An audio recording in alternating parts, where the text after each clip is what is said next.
Hello again, my friends. Just a short one this week. I was in Toronto for about half the week on work. But just before leaving, this arrived. Now, I recall a viewer asking me a few weeks ago about Elton Parlophone records and how many I had. And I think this was back when I made the video about gifts I received from viewers in 2024. And I mentioned then that I had this one, and technically I did, insofar as I'd purchased it and was expecting it to arrive pretty quickly too. Well, it got lost in the mail. It had been sent all the way from the Netherlands, and just as I was about to contact the seller and say, hey, I think we've got a missing record here, it turned up, and obviously I was very happy to see it, so I got my camera going, and here we are. And this is Goodbye Yellow Brick Road, as released in 1973 in the Philippines on Parlophone. This was something that I'd wanted for a while. It was about maybe 4 or so years ago that I'd first heard about Elton being on Parlophone in the Philippines in the early to mid-1970s.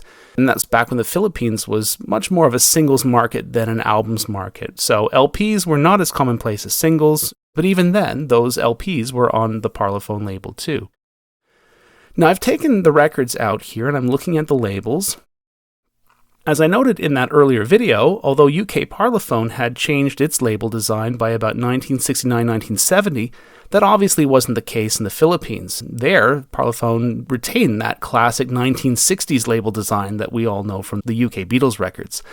And I got such a kick out of seeing photos of Elton John albums with this classic Parlophone label. And the Elton album that I wanted most on Parlophone was Goodbye Yellow Brick Road. Now, looking at the spine, this copy has some problems that we'll see a bit more of in a minute. But for now, what I'm noticing here is that the sleeve is a gatefold, not a trifold. And so, to fit all the lyrics onto 2 interior panels instead of 3, the design here has omitted all the interior illustrations, which is kind of a bummer, but you gotta do what you gotta do. The sleeve is so brittle.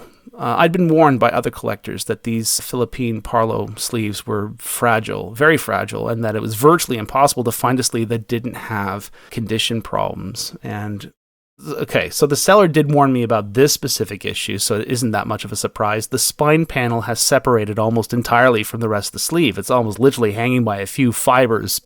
I'll have to store this copy very carefully to make sure that issue doesn't get any worse. You'll also notice that the spine label text is very similar, I think it may even be identical, to the spine text typeface on the UK DJM copies. You might have also noticed a few seconds ago on the LP labels that Parlophone just used the UK DJM catalog number for their release, so DJLP D-1001. Okay, so now we're looking at the LPs a bit more closely here. These are in pretty good shape overall. They just need a good cleaning.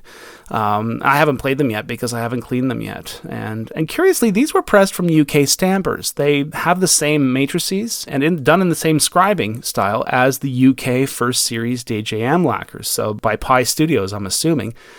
Stamper numbers A3, B3, C3, D2, which by my research is the most common lacquer number combo for those First Series UK pressings.